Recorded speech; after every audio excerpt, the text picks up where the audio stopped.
Hola, buenos días, bienvenidos en el Luxonomist. Estamos aquí en el Hotel Roommate de calle Huertas, el Hotel Roommate Alba. Estamos aquí para hablar de mujeres, por lo tanto de mujeres con energía, y hoy lo haremos con María Luisa de Contes. María Luisa de Contes es una persona a la cual le sobra energía, es una persona súper interesante, veréis la entrevista.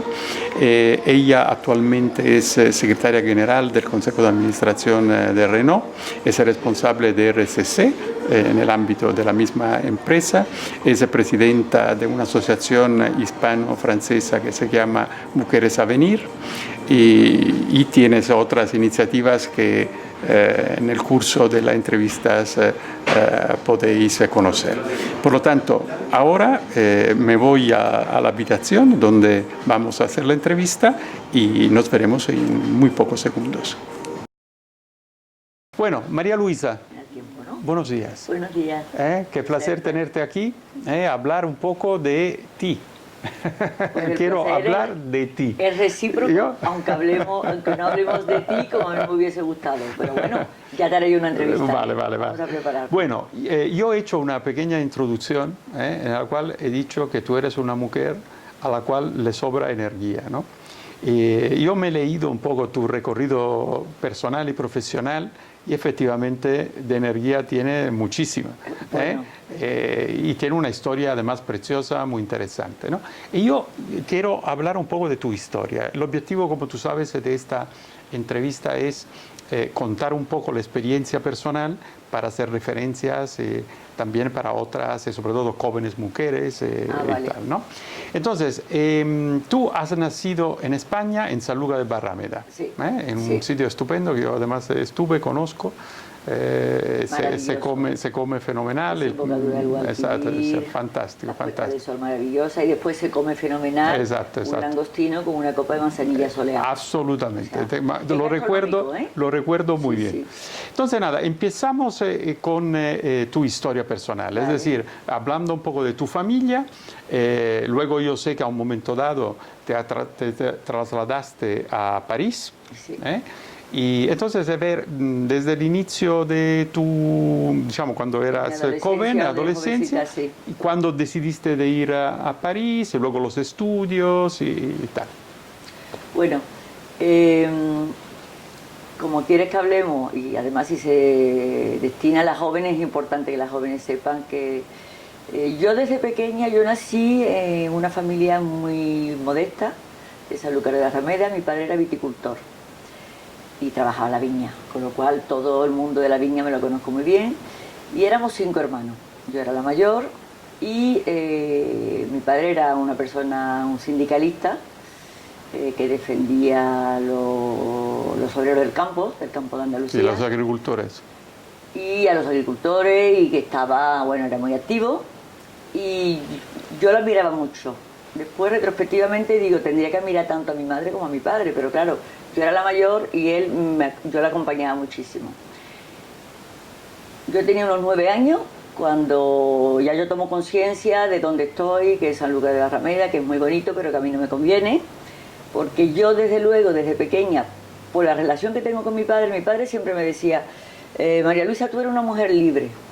Primero, una mujer con 9 años y libre con 9 años. Yo decía, bueno, yo seré la única libre de las mujeres de mi edad en el colegio. O sea, para mí estaba muy cargado me cargaba de responsabilidad. Pero bueno, era así. De manera que yo, si quería de dormir en casa de una amiga, decía que me voy a casa de tal. Con lo cual viajaba mucho, estaba mucho en casa de la gente diferente de Sanlúcar de Barrameda.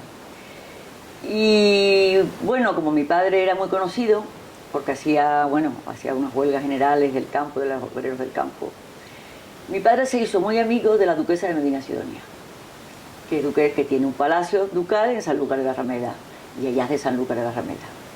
Y de la amistad entre la duquesa Isabel Álvarez de Toledo y mi padre, pues nace un encuentro donde los dos dicen, Isabel le dice a mi padre, Nicolás, ¿tú por qué no dejas a María Luisa venirse aquí al palacio conmigo?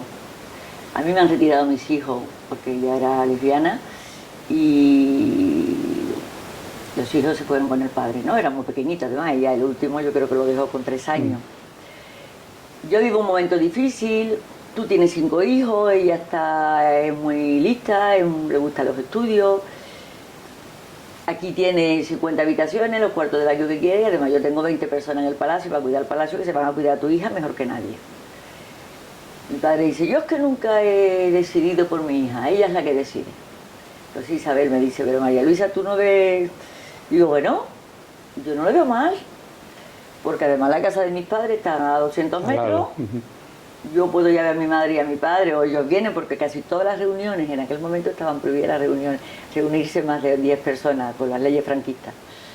Entonces Isabel, que era muy valiente, y mi padre, que era todavía más yo salgo a mi padre, soy muy valiente. Todas las reuniones de todos los trabajadores del campo en el Palacio Ducal, en el Salón de Embajadores. Todo aquello era muy surrealista, muy bonito. Y hablo con mi madre y digo, mamá, ¿tú qué piensas? Dice Isabel que porque no me voy a vivir con ella, que estaré mejor y tal. Y yo, que lo vi muy claro, yo lo que vi claro es que era una menos en la familia, para comer, para vestir, para lo que fuese. Yo ya tenía una predisposición, yo creo que yo ya había asumido que yo, Sanlúcar, no me convenía, mi condición tampoco, que yo quería ser alguien, dar de mí el máximo, y me fui al palacio. Digo, bueno, pues Isabel, venga, pues nada, pues recoge tus cosas, me fui al palacio a vivir. Entonces, del palacio, rápidamente decirte 2 cosas. Produjo en mí 2 cosas que yo no me esperaba. Primero, feliz, no echaba de menos a nadie. No echaba de menos a nadie, me encantó. Isabel me dijo, escoge la habitación que quiera, no cogí la más pequeña, cogí la más bonita, un cuarto de baño enorme, y a mí me impresionaba de haber pasado de un sitio tan humilde como era mi casa, la casa de mis padres, a un sitio donde tenía todo.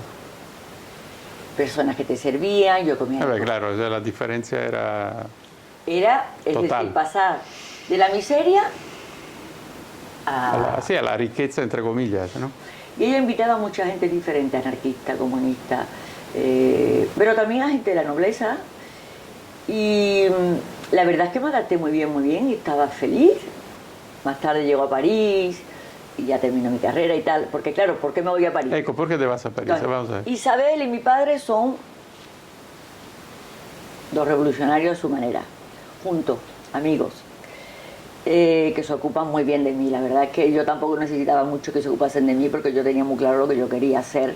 Yo quería ser abogada, sindicalista. Quindi lo sabías dall'inizio che querías ser abogada, desde esta edad. Sí, porque yo veía que mi padre, por nada que decía en alguna manifestación, lo metían en la cárcel. Y mi padre me decía, si yo conociese mejor las leyes, me pondría siempre al límite de lo que puedo decir de manera que piensa increíble, que no tuviese tanto tiempo dejando a mis hijos y a mi mujer sola, ¿no?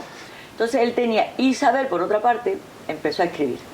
Atacar al régimen franquista, que si las bombas de radioactividad cayeron en Palomares, en Andalucía, en Almería, y ella hizo una manifestación con mi padre, porque había radioactividad en los tomates, y tal, bueno. Insomma, entonces te vino la cosa... Franquismo, y empiezan los dos a meter caña. Y meten en la cárcel a Isabel también, con lo cual... Isabel, que era 3 veces grande de España, ni se imagina que el régimen franquista va a meterla allá en la cárcel, la juzgan y la meten 1 año en la cárcel en Madrid. Entonces me dice ella, vente a Madrid, ella tiene casa en Madrid. Entonces yo me vengo a Madrid, ya estoy hablando de los 15 años. Vale. Nos venimos a Madrid y yo sigo mis estudios en Madrid, después termino aquí lo que se llama el preuniversitario, me matriculo. Isabel está yendo y viniendo de la cárcel, pero es verdad que cuando Isabel sale de la cárcel la están esperando para otro juicio, porque durante la cárcel había escrito muchas cosas en la revista Triunfo, siempre contra el régimen y atacando, ella no paraba, en uno de los dos, uno en el sur y el otro en Madrid después. Entonces Isabel dice, nos tenemos que ir a París, ya yo más cárcel no hago, o sea que... por eso te trasladaste a París. En cuanto tal... Yo pido el asilo político y nos vamos a París, ¿vale? Entonces nos vamos a París corriendo para tal. Sí. Cuando llegamos a París es ahí donde yo descubro, claro, en realidad a mí nada me sorprende. Es como si yo desde niña me hubiese planteado el que yo no me iba yo no iba a aceptar lo que estaba, el camino en que estaba trazado. Eso del determinismo social, gracias, pero no es lo mío. Mi determinismo lo hago yo, eso sí lo tenía muy claro. Y cuando llego a París, pues le digo a Isabel, Isabel, lo alquilamos una casa cerca de la Sorbona, venga, detrás de la Sorbona. Así tú tienes que... Llegamos a París, me matriculo en la Sorbona, hago derecho en la Sorbona, hago la oposición para el CAPAC, un apel, para ser abogada, y empiezo a buscar trabajo y encuentro en 3 sitios, en Renault, en Electricidad de Francia y en Air France. Y en aquel momento en Renault tenía una imagen social muy fuerte. Empiezo a trabajar, me encuentro Tú bien. ya como abogado en el Renault. En el 81, es que todo coincide. Sí. Quindi el Renault como abogado. Como abogada. Y me piden que me ocupa, me encantó, del derecho de los consumidores, que estaba en aquel momento, era un poco como la legislación en materia feminista, Sí. pues en aquel momento el marco legal. Siempre estoy muy bien defendiendo a los que tienen más dificultad para hacer valer sus derechos. Entonces, en Francia sí hago eso y eso es muy bonito. Y me instalo en Renault y me quedo pues 30 años. Hasta que Renault firma el acuerdo con Volvo y me voy a Estados Unidos.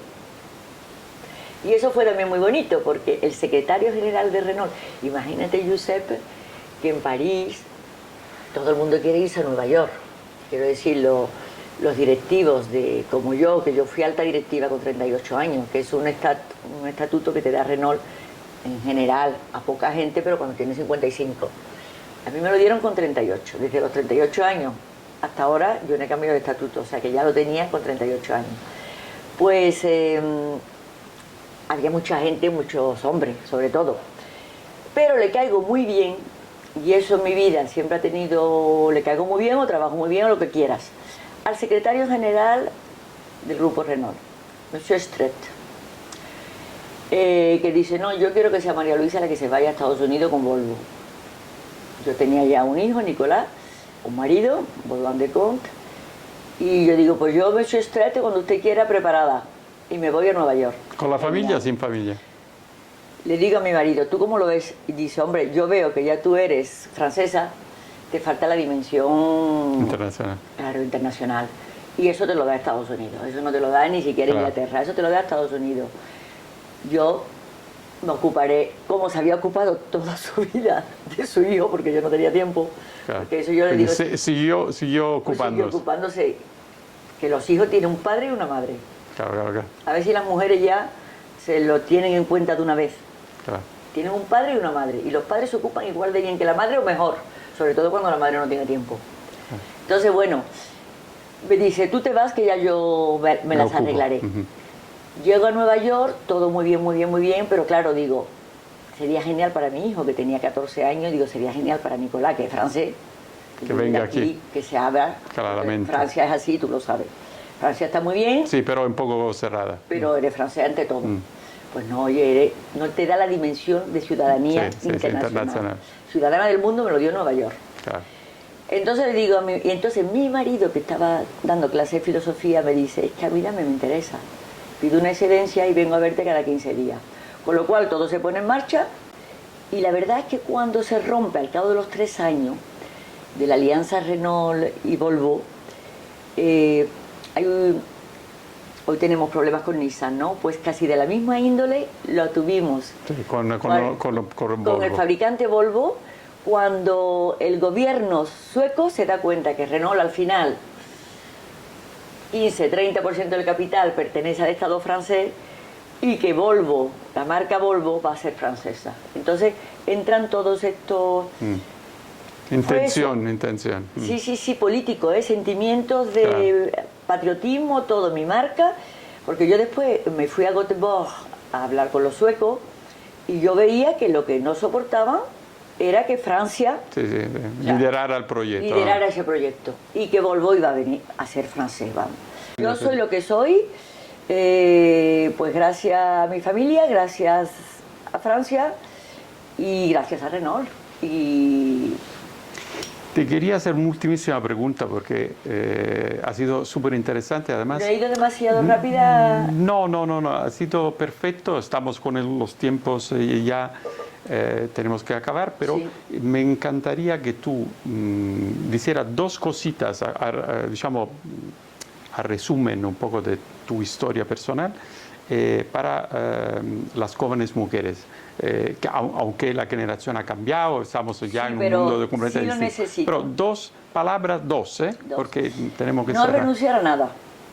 Ir hasta el límite de tus posibilidades. Se puede ser ingeniera, se puede ser abogada, se puede ser presidente de la República Francesa, presidente del gobierno, lo menos en funciones posible.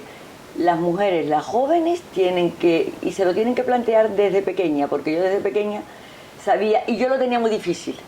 Yo lo tenía difícil. Pues mi frase sería que lo difícil es fácil cuando lo tienes claro. Cuando tú tienes claro que tú tienes que salir de tu situación, de tu condición, no simplemente para crecer como persona y dar y llegar al máximo de tus posibilidades, sino también porque de esa manera puedes ayudar a los otros. Sí, puedo aportar algo más. Entonces no hay nada difícil que pueda obstaculizar la determinación y la voluntad que tú tengas. Lo difícil es fácil, pero no te pongas límites. Claro. Los límites van a presentarse en el momento que lleguen, pues porque te des cuenta que las matemáticas pues no es lo tuyo. Pero no te lo ponga tú, y que Claro, no te lo claro. ponga tus padres, y que no te lo ponga la sociedad, y que no te lo ponga el colegio. Está claro.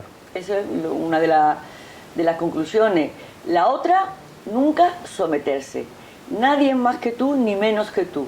Somos iguales. Y tus valores y tus principios, defenderlos siempre. Las organizaciones y las estructuras no están hechas para las mujeres. Nosotras tenemos que llegar al poder para cambiar las estructuras. Las estructuras tal y como están fabricadas, construidas en Renault, en la sociedad, en todo, es por naturaleza está hecha para los hombres. Y tú sientes que no es tu lugar, tal y como están hechas. Las mujeres no vamos a cambiar, pero sí que tenemos que cambiar las estructuras cuando entramos. El entorno, decimos. El entorno cuando entramos pues, en una empresa o en una asociación o en la sociedad en general, sí que tenemos que plantearnos. Yo no creo que la conciliación, ni más semanas de maternidad y de paternidad, y más horas, y más flexibilidad, todo eso hay que hacerlo, por supuesto, estamos luchando para ello, tal. Pero eso no es lo que va a cambiar la condición de desigualdad en la que se encuentra todavía, de verdad, las mujeres. Lo que cambiará es la lucha permanente para modificar la organización, la estructura de poder económica, política y societal que existe. Bueno, tienes un proyecto por esto. María Luisa, muchísimas gracias. Ha sido un placer enorme.